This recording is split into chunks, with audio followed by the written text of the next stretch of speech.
E aí, pessoal, vamos mergulhar numa história bem maluca do nosso mercado de mangás. Uma daquelas que o herói e o vilão, olha, não são tão fáceis de definir. Bora falar sobre o paradoxo das scans. Ok, vamos começar com uma ideia que parece, sei lá, até meio absurda. E se a pirataria? A pirataria mesmo. Essa prática que a gente sempre ouviu que é errada, na verdade foi o que salvou o mercado de mangás no Brasil? Só como uma loucura, né? Pois é, mas segura aí que a gente vai entender esse rolo todo. Para sacar essa treta, a gente precisa voltar um pouco no tempo. Imagina só uma época em que a questão não era escolher entre ler o oficial ou o pirata. O problema era que, na maioria das vezes, a versão oficial simplesmente não existia por aqui.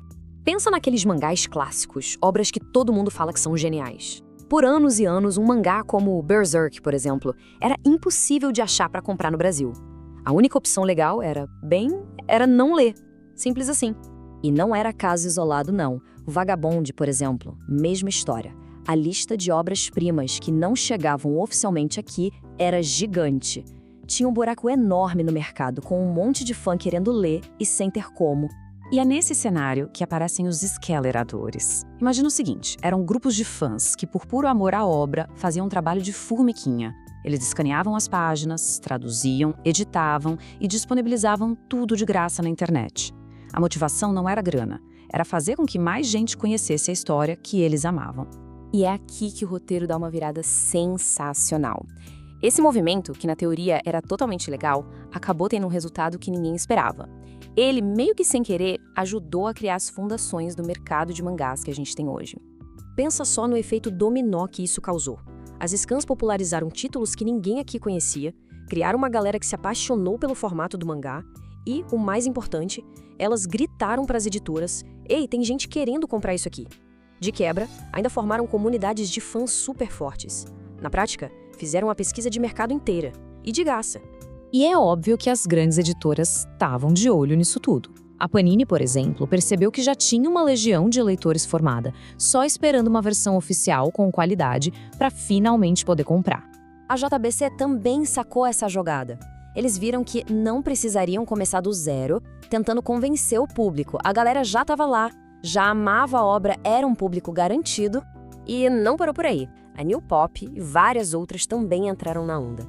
A indústria inteira se deu conta de que aquele pessoal que lia na ilegalidade era, na verdade, o futuro cliente mais fiel que poderiam ter. Tem uma frase que resume perfeitamente essa situação. O público estava formado e pronto para pagar. Aquela paixão dos fãs que acompanhavam as scans virou combustível financeiro para que dezenas, centenas de títulos fossem lançados oficialmente no Brasil. Mas calma lá, que a história não é um conto de fadas. Seria muito simples olhar só para esse lado bom. A pirataria, mesmo quando nasce da paixão, tem um custo. E é um custo bem alto.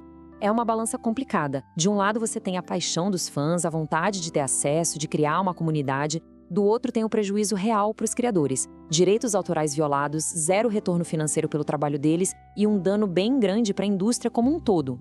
E é muito importante lembrar que a pirataria não atinge uma empresa abstrata, um logo. Não, ela atinge pessoas. Pessoas de verdade, sabe? O autor que passou noites em claro, o desenhista, o arte finalista, até o tradutor oficial aqui do Brasil. É uma cadeia enorme de profissionais que ralam muito e que dependem das vendas para pagar as contas e continuar criando. E ainda tem outra camada nessa história. Nem todo site de scan era só por amor à arte, né?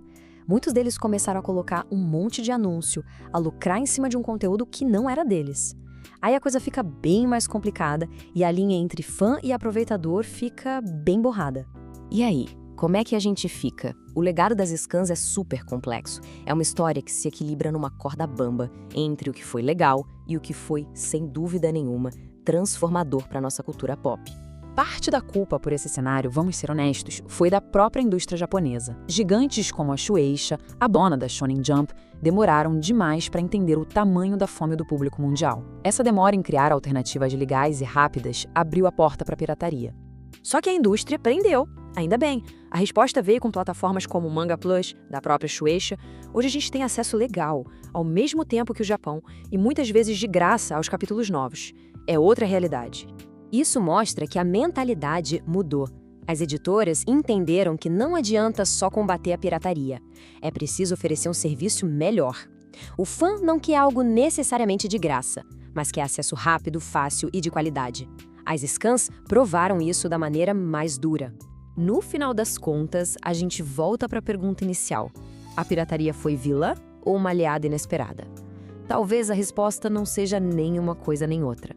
O que a gente sabe é que o mercado de mangás que temos hoje no Brasil, um dos maiores do mundo, foi moldado para essa história cheia de paradoxos. E entender esse passado é fundamental para a gente construir um futuro ainda melhor para ele. É isso aí, pessoal!